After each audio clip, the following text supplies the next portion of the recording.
ఏంటండి ఏంది అందరు అక్కడే ఒకసాటే కూర్చున్నారు? ఏంది విషయం చెప్పండి. ఎక్కడే బయలుదేరారు? చిన్న ఫంక్షన్కి వెళ్తున్నామండి. ఫంక్షన్కి బయలుదేరారు. చిన్న విషయం ఏంటంటే ఇప్పుడు వైసీపీ ఎమ్మెల్యే గారు మరి ఎక్కడ చూసినా మా కాపు ఓట్లన్నీ మాకే అంటున్నారు. ఇది వాస్తవేనా? మీరంతా అలా వేయడానికి రెడీగా ఉన్నారా? మేమెవరం సిద్ధంగా లేమండి. మేమెవరం వేయడానికి సిద్ధంగా లేము. వాళ్ళు అలా చెప్పుకుంటే మేం చేసేది ఏం లేదు. మా కాపులు ఎవ్వరు ఓట్లు వైసీపీకి అనే మాట ఒట్టి అబద్ధం. వాళ్ళు ప్రచారం కోసం అలా చెప్పుకుంటున్నారు అంతే తప్ప అది వాస్తవం కాదు. కాదంటారు? కాదు. పవన్ కళ్యాణ్ దేనికైతే ఓటేయమంటారో దానికి మాత్రమే మేము నిలబడి ఉన్నాం. కాపులంతా ఒకటే అంటే కాదు. పవన్ కళ్యాణ్ ఎటు సైడ్ ఉంటే మేము అటు సైడ్ నడవాలని సపోర్ట్ చేస్తే ఆయన అడుగు జాడల్లో మేము నడుస్తాని వాళ్ళ పార్టీకి సపోర్ట్ చేసుకోవాలని మాట్లాడతారు తప్ప ఇతర పార్టీకి సపోర్ట్ చేసి మాట్లాడరు కాబట్టి వాళ్ళు అలా చెప్తున్నారు. అది కరెక్టే, కాదంటలే కాదు, దాంట్లో తప్పు లేదు. నేను అనేది ఏంటంటే ఆయన మీటింగ్లో మాట్లాడేది ఏంటంటే మా కాపులంతా నా ఎంటే ఉన్నారు. మేమందరం కూడా కాపులమే. పవన్ కళ్యాణ్ ఎటువైపు నడిస్తే మేము అటువైపే ఓటేస్తాం. మేమందరం జన సైనికురాలు.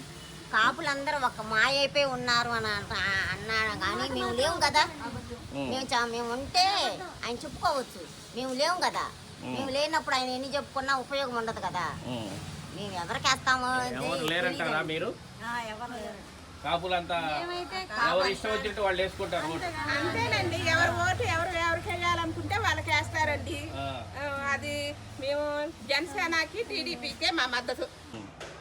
మీరు దానికే కట్టుబడి ఉన్నారు, మీ ఇష్టం వచ్చినట్టు ఓటు వేసుకోవడానికి. ఒక్క నిమిషం అండి, మా ప్రాణం పోయేంత వరకు ఏదొచ్చినా ఏది జరిగినా మాది జనసేన.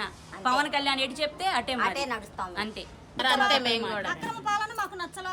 నిజమైన నాయకుడు కావాలి మాకు. నిజమైన నాయకుడు కావాలి అంటే తన సొంత డబ్బుతో చాలా మందికి కూడా దాన ధర్మాలు చేశాడు. కష్టపడ్డ ఈ మహిళలకు కూడా చాలా చేశారు. రాజకీయ నాయకులు ఏంటంటే ఫండ్స్ తెచ్చి ఇచ్చారే కానీ పవన్ కళ్యాణ్ సొంత డబ్బు పెట్టి ప్రజలకు ఎంతో సేవ చేశాడు. నిజమైన నాయకుడు, నిజాయితీ గల నాయకుడు ఒకసారి గెలిపిద్దాం. హైకమాండ్ లో మన అనే ఇప్పుడు కాపు అంటున్నారు కదా, కాపు నాయకుడు నిలబడ్డప్పుడు ఈ ఎమ్మెల్యేలు ఈ ఎంపీలంతా కూడా ఎందుకు అతన్ని గెలిపించడానికి సిద్ధంగా లేరు? కాపులు అంటున్నారు కదా, ఇప్పుడు ముద్రగడ పద్మనాభం కానీ అంబటి రాంబాబు కానీ ఇంకా చాలా మంది ఉన్నారు, నాయకులు చాలా మంది ఉన్నారు. పొన్నూరు ఎమ్మెల్యేలు కానీ ఎంపీలు కానీ అంతా నాయకులు కాపులే కదా. మరి హైకమాండ్ లో పవన్ కళ్యాణ్ గారు నిల్చున్నప్పుడు ఆయన తరఫున ఆయన గెలిపించడానికి ఎందుకు సిద్ధంగా లేరు? అక్రమ పాలనకే ఓటేసి వాళ్ళ పదవుల కోసం, వాళ్ళ పదవి విమర్శల కోసమే తప్ప ప్యాకేజీ స్టార్ అంటున్నాడు. ఎవడన్నా నిరూపించమను ఎన్ని కోట్లు ఇచ్చారో, ఎన్ని లక్షలు ఇచ్చారో. రాంబాబు గారు అదే పని మీద ఉంటాడు ఎప్పుడు. తీసుకునేదే ప్యాకేజ్ రాంబాబు గారండి. ప్యాకేజీ తీసుకునేదే రాంబాబు గారు. రాంబాబు గారు ప్యాకేజీ తీసుకుంటారు కాబట్టి ఒక లోకం అంతా పచ్చ కామెరీలోడికి ఎట్లా పచ్చగా కనిపిస్తుందో వాళ్ళు చేసే పని అదే కాబట్టి ఎదుటోళ్ళు కూడా అంతే అనుకుంటారు వాళ్ళు. అందుకని అది ఎదుటోళ్ళ మీద రుద్దాలని చూస్తారు. ఇక వాళ్ళకి ఎప్పుడు పవన్ కళ్యాణ్ గారిని విమర్శించడమే ఒక పనిగా పెట్టుకుంటారు. వాళ్ళు ప్యాకేజీ తీసుకుంది అందుకు కదా. అయితే 4 పెళ్లిళ్ళు 3 పెళ్లిళ్ళు లేకపోతేనేమో ప్యాకేజీ తీసుకున్నారు, లేకపోతే దత్తపుత్రుడు వచ్చే డైలాగులు ఇవే వాళ్ళ దగ్గర. ఇంకొకటి ఉండదు వాళ్ళకి. కండవాళ్ళు కప్పుకొని ముడేసుకోమని కానీ ప్రజల మీద మహిళల మీద రుద్దొద్దు. వాళ్ళ అభిప్రాయాలు ఎదుటోళ్ళ మీద రుద్దకూడదు. మేము ఎవరికి చెప్పలా.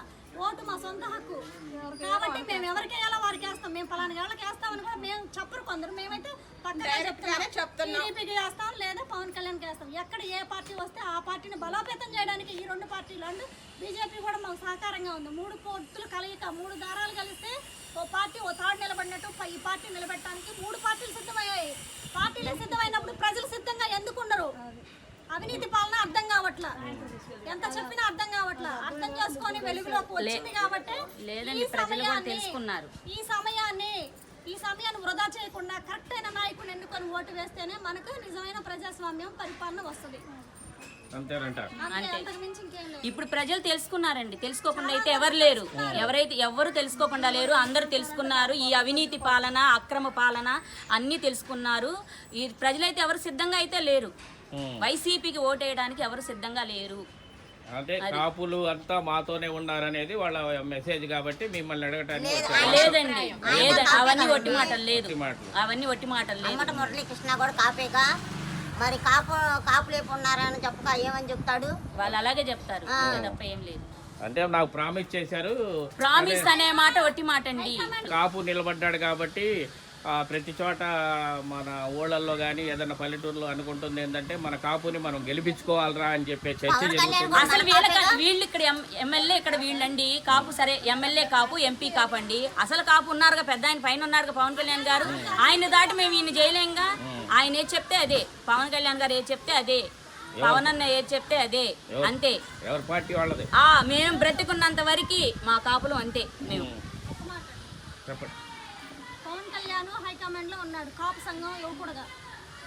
ఆయన కులమతాలకు అతీతంగా 3 పార్టీలను బలోపేతం చేసుకొని వాళ్ళ వెనక నడుస్తూ వాళ్ళని మాతో నడుపుకుంటూ మమ్మల్ని నమ్మి ఆయన నిలబడ్డాడు. ప్రజలను నమ్మి నించున్నాడు కానీ ఇంకోటైతే ఆశించాల. తన సొంత డబ్బు సినిమాలు తీసుకుని ఏసీ రూమ్లో కూర్చోవలసిన పవన్ కళ్యాణ్ గారు జనం కోసం, జనం మధ్యలోకి వచ్చి జనసేన అంటూ వీర మహిళల కోసం, చాలామంది రాజకీయ ప్రభుత్వంలో జరుగుతున్న అక్రమాల కోసం ఆయన నిలబడ్డాడు కానీ తన స్వార్థం కోసం తను నిలబడ్డాడు. నిజమైన నాయకుడు అంటే ఆయన కోసం అన్ని కులాల్ని కలుపుకెళ్తున్నాడు. పవన్ కళ్యాణ్ నేను కాపు నాకే ఓటు అని చెప్పి చెప్పలా. ప్లస్ 3 కులాలు, 3 పార్టీలు, తెలుగుదేశం కానివ్వండి, బీజేపీ కానివ్వండి, జనసేన కానీ కొత్త పార్టీ పెట్టి కూడా ఆయన సొంత డబ్బులు ఖర్చు పెట్టి జనాల కోసం ప్రయత్నం చేస్తున్నాడు తప్ప ఆయన స్వార్థం కోసం ఎప్పుడు చూడాలి. ఒకటి కాపు కాపు అంటున్నారు కాబట్టి కాపు నాయకుడు హైకమాండ్లో నించున్నాడు కదా. ఈ ఎమ్మెల్యేలు ఎంపీలు అంతా ఏం చేస్తున్నారు? ఎవరికి తొత్తులుగా ఉంటున్నారు? వైకాపా పాలనకి తొత్తులుగా ఉంటున్నారు. వాళ్ళ రాజకీయ స్వార్థం, వాళ్ళ పదవుల కోసం తప్ప అంతకు మించి ఏం లేదు. వాళ్ళకి తెలుసు నిజమైన నాయకుడు ఎవరో తెలిసి కూడా ఇప్పుడు కాపులంతా కూడా ఇప్పుడు ఏ ఊళ్ళో కూడా కాపులు, ఎస్సీస్, ముస్లిమ్స్ అందరు కలిసే ఉంటున్నారు. ఎక్కడ ప్రాబ్లం ఏమీ లేదు. వీళ్ళు రాజకీయ నాయకులు వీళ్ళు సృష్టించడమేగా. ఇప్పుడు గతంలో కూడా కాపుల్లో ఇక ఈ తలగపాలెం అంటే అప్పుడులో రాధాగారు ఉండేవాళ్ళు. రాధాగారు అమ్మటి ముస్లిమ్స్ ఉండేవాళ్ళు, ఎస్సీలు ఉండేవాళ్ళు, అందరు కలిసి ఉండేవాళ్ళు. వాళ్ళ ఇంట్లో ఎప్పుడు అందరు భోజనం చేస్తూ ఉండేవాళ్ళు. అలాంటిది ఇప్పుడు ఈ రాజకీయ నాయకులు వచ్చి మాది కాపులు, మేము కాపులం అంటున్నారు అనేది జనాల్లో పెద్ద చర్చ. తెచ్చిందే వైకాపా పాలన అండి. నా ఎస్సీ, నా బీసీ, నా మైనార్టీ గ్రూపులు అంటున్నాడు. మరి కాపులు ఏం చేశాడు? కాపుల పేర్లు ఎత్తలేదు అంటే వేరు చేశాడా? ఇప్పుడు వేరు చేస్తున్నారు ప్రతి నాయకుడు కూడా వేరు చూసి మాట్లాడుతారు. వాళ్ళు వేరు చేసి మాట్లాడతా ఇప్పుడు మళ్ళీ నా కాపులు నా ఓట్లు ఉన్నాయని ఎట్లా మాట్లాడతారు? విభజించిందే వాళ్ళు.